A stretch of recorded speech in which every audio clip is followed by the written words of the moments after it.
Et bienvenue à chacune, à chacun. Si vous nous rejoignez au cœur de ce programme sur Radio Parole de Vie, le 11-12, c'est le moment du dossier avec Éric Aubin. Bienvenue, Éric Aubin. Bonjour. Derrière ce micro, monsieur communication du FC Que choisir ensemble de Saint-Malo. Alors d'ailleurs, ensemble. Voilà, avant de rentrer dans le sujet, peut-être pour les auditrices et les auditeurs, dire ce qui s'est passé au niveau du changement de nom, peut-être de l'association. Oui. L'UFC Que choisir a fêté ses 75 années. Donc c'est une association qui commence à avoir un petit peu de bouteille. En fait, on s'est aperçu que l'Union fédérale des consommateurs était moins connue, était pas assez connue. Récemment encore, j'en ai parlé, il y a des gens qui disaient « Ah, mais je savais pas qu'il y avait l'UFC à Saint-Malo. » Et si, et ça fait 20 ans qu'on est là. Et donc, c'était important de changer un petit peu. Et Que choisir, par contre, est très connu. En fait, on est plus connu au travers du magazine Que choisir qu'au travers de UFC, Union fédérale des consommateurs, avec la défense des consommateurs. Du coup, effectivement, l'entité nationale a décidé de faire toute une campagne de communication, à travailler sur le sujet. Et c'est devenu Que choisir ensemble. Pour illustrer justement cette volonté de continuer à défendre les consommateurs, mais le faire de façon groupée, avoir des entités homogènes qui puissent aller lutter contre les abus qu'il peut y avoir de la part des professionnels par rapport aux consommateurs. Et on va vraiment là-dessus. C'est noté. Alors, effectivement, nous sommes au mois de mai, on commence à réfléchir un peu à ce qu'on va faire cet été. Pour les uns et pour les autres, partir ou ne pas partir, selon le coût du carburant. Mais là n'est pas le sujet, c'est surtout de voyager malin et de connaître ses droits, Éric Aubin.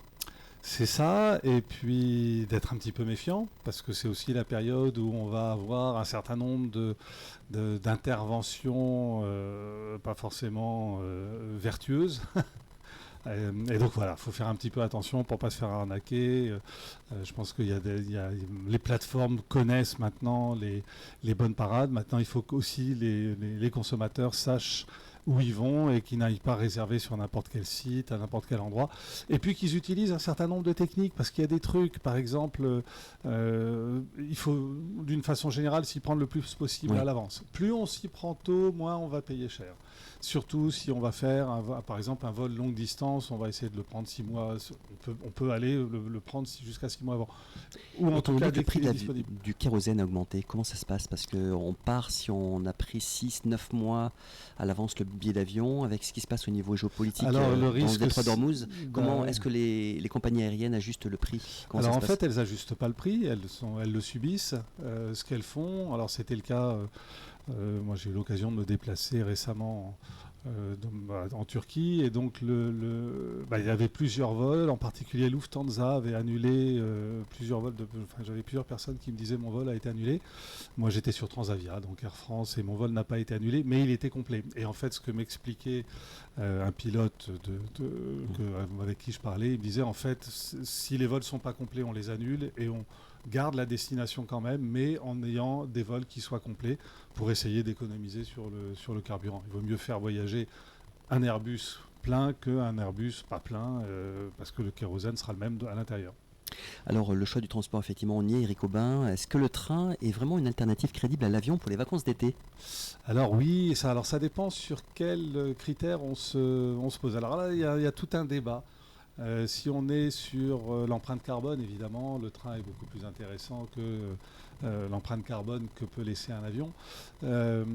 C'est de 1 à 100, le rapport au kilomètre. Maintenant, est-ce que c'est plus rapide? Est-ce que c'est moins cher? Parfois, on a des liaisons aériennes qui coûtent quasiment rien.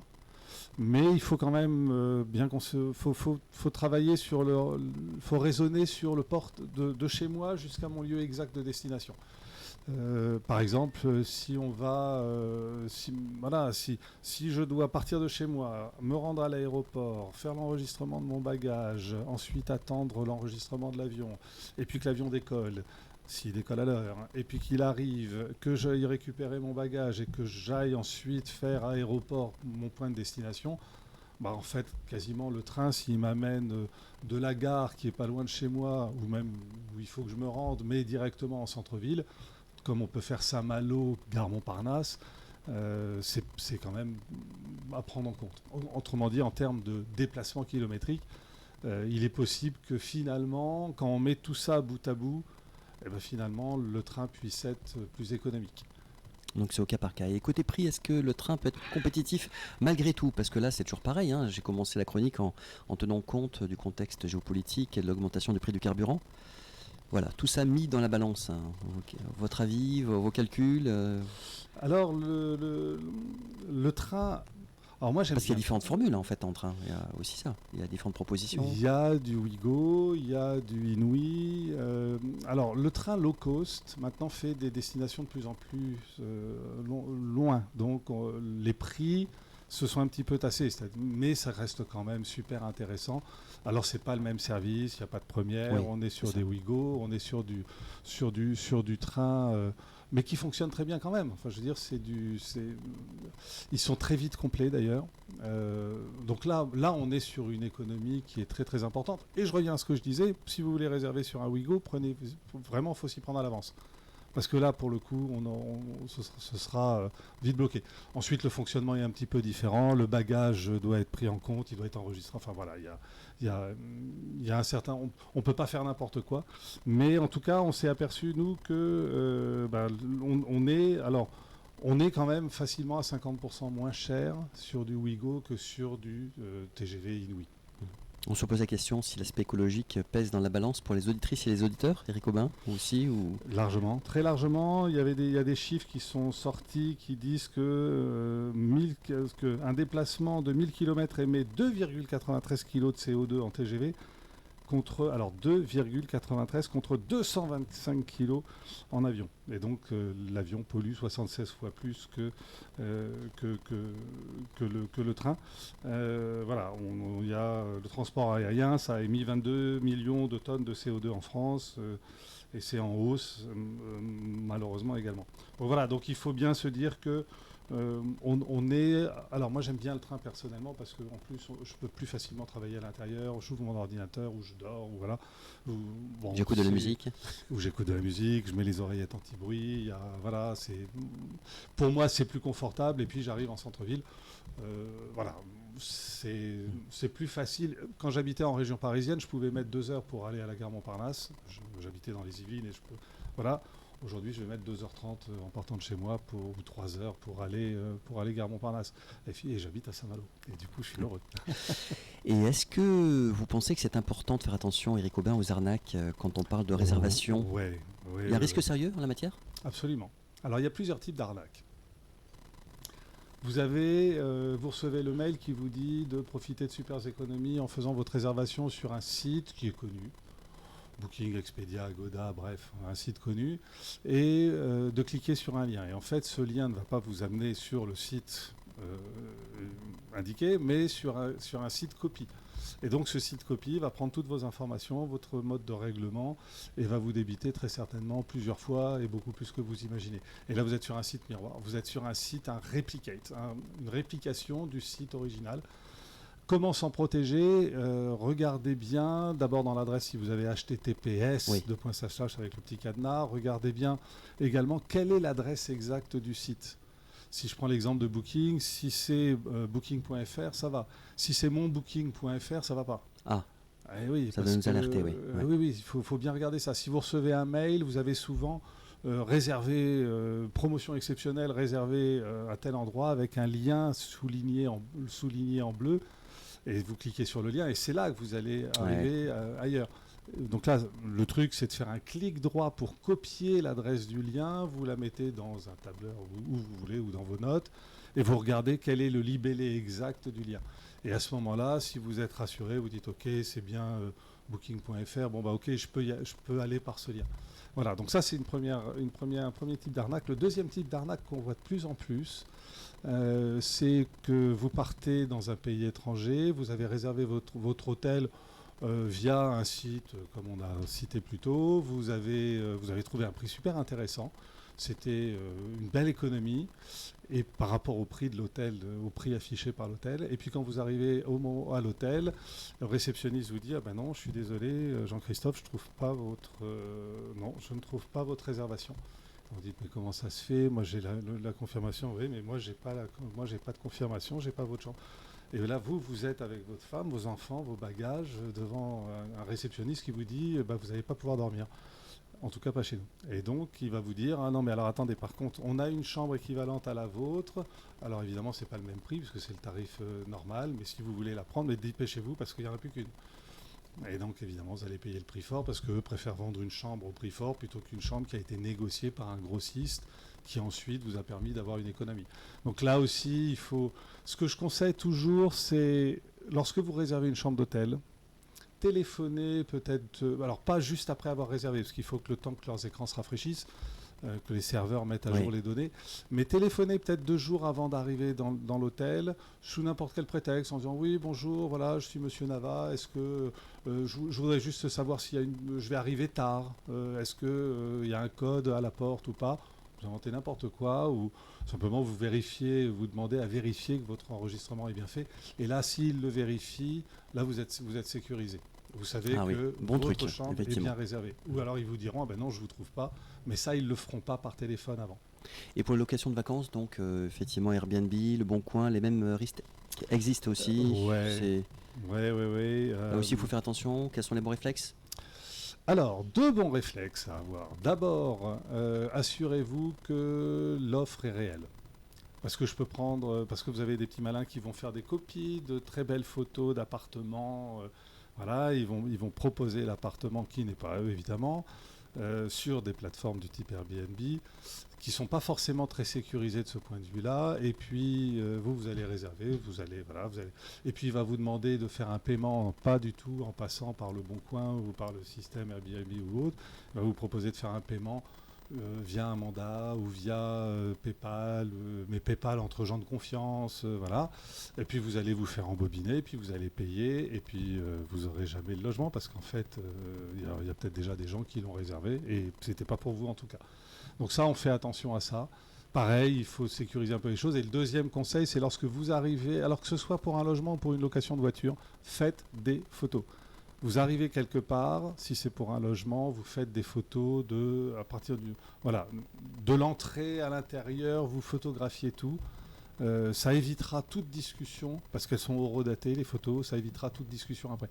Si vous avez, alors moi ça m'est arrivé souvent, dans des locations de voitures, quand je prends une voiture avant de m'asseoir dedans, je photographie tous les angles à l'extérieur, et bien m'en a pris une fois où j'avais réservé une camionnette pour un déménagement.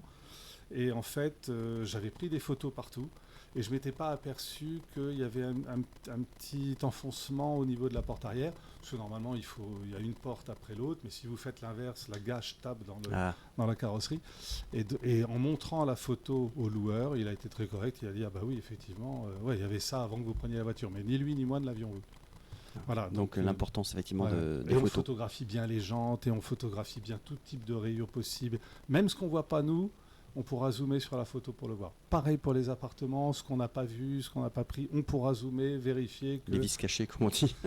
Oui, ou bien le propriétaire peu scrupuleux qui va essayer de vous faire supporter un dommage postérieur en disant oui, mais c'est de votre faute. Non, regardez, j'ai les photos, et puis on peut zoomer sur la photo, sur la vitre que vous dites que j'ai cassée, ou le miroir. Non, j'ai rien cassé du tout.